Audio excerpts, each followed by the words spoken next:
That's how people now remember Daniel Hart as the quiet, single father who lived in a small rented house on the edge of town. But none of them could have imagined how one fiery night would change everything for him, a broken bar, and for a little girl named Maya. Daniel Hart was 34 years old, a construction worker by trade, a father by heart, and a broken man by circumstance. His wife, Lily, had passed away 3 years ago after a sudden illness, leaving Daniel to raise their 7-year-old son, Tommy, on his own. Since then, life hadn't been kind. Mornings were hard, evenings harder. He worked long shifts, came home to cook, help with homework, do laundry, and the whole routine. Tommy missed his mother dearly. He often cried at night, and Daniel would lie beside him, holding his tiny hands, whispering stories about how strong his mother was. Daniel loved his son more than anything, but there was always a hole in that empty chair at the dinner table, that quietness after bedtime stories of the kind only a spouse could fill. But one night, a broken bar, everything changed.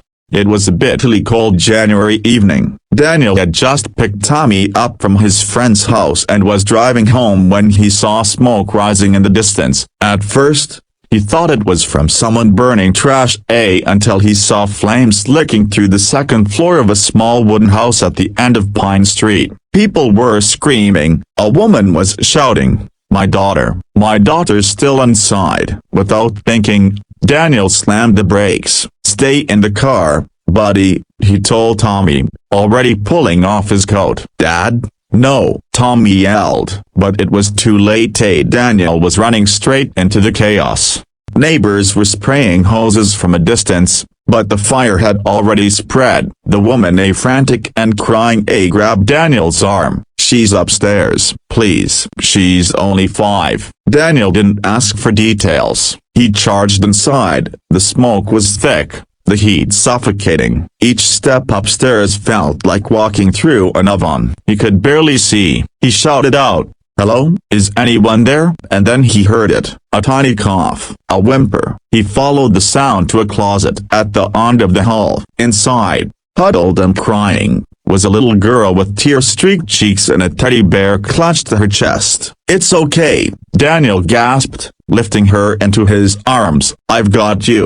The way out was worse than the way in. A burning beam fell right behind them. Smoke burned his lungs, but Daniel wrapped the girl in his jacket, shielded her with his own body, and burst out through the front door just as part of the roof collapsed behind him.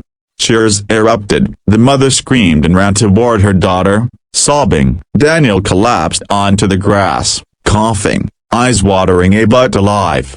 News spread quickly. Single father saves girl from burning house. He was on the front page of the local paper. People started calling him a hero, but Daniel didn't feel like one. All he had done was what any parent would do. What no one knew, a broken bar, was how that moment would rewrite the story of his life. A week after the fire, the woman, her name was Clara, came to thank him properly. She brought food, flowers, and toys for Tommy. She looked around Daniel's small house and smiled. "You're doing all this on your own?" "Yeah," he said, half smiling. "Just me and my little guy." Something unspoken passed between them. Two parents, two survivors, both carrying scars the world couldn't see. Over time, Clara and her daughter Maya began to visit more often, first for dinners, then for movie nights. Maya and Tommy became close, like siblings. Danielle started laughing more, smiling more. Life began to thaw. Clara was a nurse who had lost her husband in an accident a year earlier. She knew grief. She knew how hard it was to pretend you were okay for your child's sake. Daniel and Clara talked about everything: life, love, loneliness, and slowly, a broken bar, Daniel began to feel something he hadn't felt in years: hope.